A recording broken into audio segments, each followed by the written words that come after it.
Occupation no more. 5678. Israelis a terror state. Israelis a Terror state. Israelis a Terror state. Israelis a Terror state. You can't hide. We charge you with genocide. Islam, you can't hide. We charge you with genocide. Islam, you can't hide. We charge you with genocide. Gypsy Roman, you can't hide. We charge you with genocide. Gypsy Roman, you can't hide. We charge you with genocide.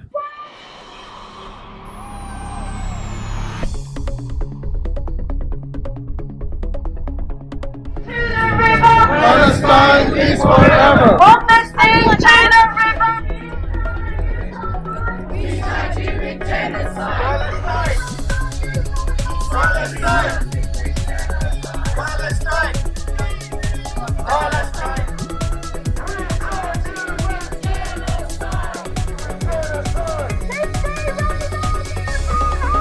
We charge you with genocide.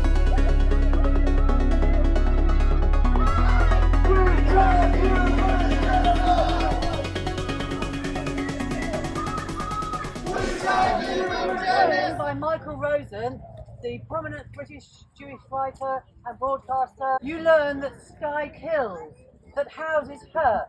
You learn that your blanket is smoke, your breakfast is dirt. You learn that cars do somersaults, clothes turn red, friends become statues, bakers don't sell bread. We know that it's very bleak, it's very dark, there's no way out. There's no water, there is no way out of Gaza. What should we do? Like drown? Like commit mass suicide? Is this what Israel wants? We're not going to do that. I was telling some friend the other day that I, an academic, probably the toughest thing I have at home is a whiteboard marker. But if the Israelis invade, if they barge us, if they charge at us, open door-to-door massacre us, I'm going to use that marker. I'm going to throw it at the Israeli soldiers, even if that is the last thing that I would be able to do. And this is the feeling of everybody. We are helpless. We have nothing to lose. I'm sure, like many of you, I've wept many tears over the last few weeks for what we've seen on our television screens. I'm a father and a grandfather, and I can't get out of my head what it must be like to be a father and a grandfather who can't protect his children and his grandchildren. And it's crucial that we continue to speak truth to power, to say this cannot be, these things cannot be done in our name. We must stand together against evil wherever we see it. We have to understand and be grateful for the fact that we are not one of the children suffering in Palestine. We don't live our lives in fear of being carpet bombed. We don't go to sleep with a very real fear of not waking up. So in return for these blessings, we have to help. We have to be a voice for those that suffer a level of injustice we cannot even fathom. But individually they approach their MPs, individually they approach the people that are in power and say, look, I am not happy with how things are. That makes much more of a difference than a group or a campaigning group sending a message to an MP. I'm a foster carer. I have a child. She is 4 years old. Every time I look at her, I think of all those Palestinian children who are no longer with us. I hold her close to me. I'm not related to her, but I love her like my own.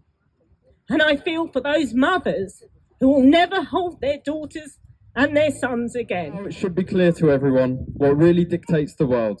It's a mixture of business interests and strategic military interests. It's what's known as colonialism. And when it takes full force, the consequences are devastating. The price people in Gaza are paying, they have been paying that price for decades. We need to boycott. You've got to boycott. You can't go to these shops anymore. The children have to learn you can't go to McDonald's anymore. And my foster children say, we don't want to go there anymore. Right. Even Joe Biden has now described Israel as indiscriminately bombing people in Gaza. Now that's bombing without care and bombing without regard for civilian safety. Shame on Israel! I'm from Palestine. I was born as a refugee. We don't have the right to have any nationality. We don't have the right to have any passport. So what I have now is a Palestinian travel document for Palestinian refugee. In 48, we didn't come from the air. We didn't come from under the ground. We were there. They didn't come. They were not there. Before that, we used to live in the Holy Land, Palestine, Muslim Palestinians, Jewish, Christians, all in peace. Everything that you're doing on your social media is raising awareness. You might not think so, but the political tide is changing and will continue to change. Slowly, but surely it is. Politicians are doing nothing. I mean, words are fine. You know, a little bit of a word here and a word there, but really, it needs to stop. We don't just want them to call for ceasefire. We want them to implement a ceasefire, and that's absolutely essential.